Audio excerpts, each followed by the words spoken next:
A theme that we brought you earlier in the newscast about austerity measures. We've been talking about that in Britain, and that's also very much in focus in Portugal. For more on what's happening in Lisbon right now and what it could mean for the rest of Europe, we've got financial analyst Felipe Garcia, who's joining us now live from Porto in Portugal. Felipe, thank you for joining us.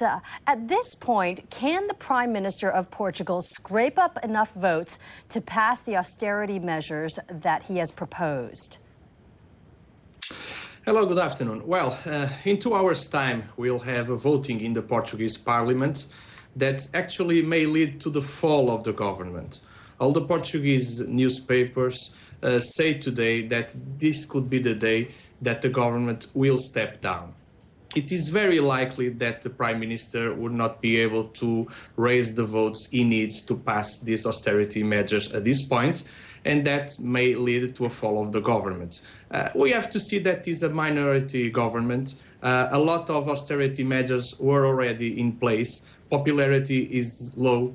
And at this point, I think it would be a question of time of when the government falls, rather if it falls or not. Okay, so Felipe, if that does in fact happen, as the Prime Minister has said that he will resign if the resolution doesn't pass, if this all happens, this effectively means that the government will dissolve, there will be snap elections. But how will this affect Portugal and, broadly speaking, the Eurozone going into the EU summit that starts tomorrow?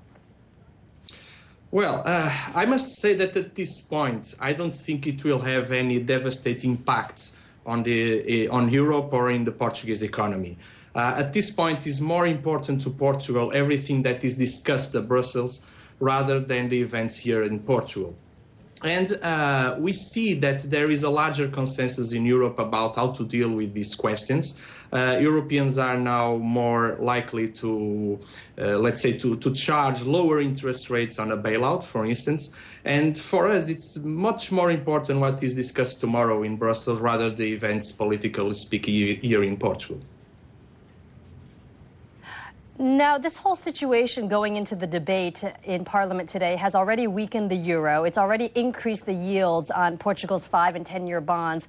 So, effectively, is an EU bailout the only alternative at this point?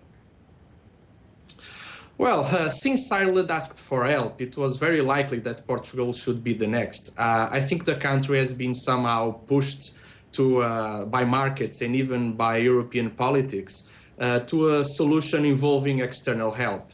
Of course, Portugal has many faults. We have high debt, for instance, but we also feel that we are being a bit victims of the need of clarification of the rules on the Eurozone. And that is the most important part of all this process. And of course, at this point, Portugal is not able anymore to finance itself at sustainable rates. And because the risk of contagion to Spain is now a lot lower, I think the pressure will increase in order to Portugal to ask for a bailout, and that is the most likely scenario at this point. All right, Felipe Garcia.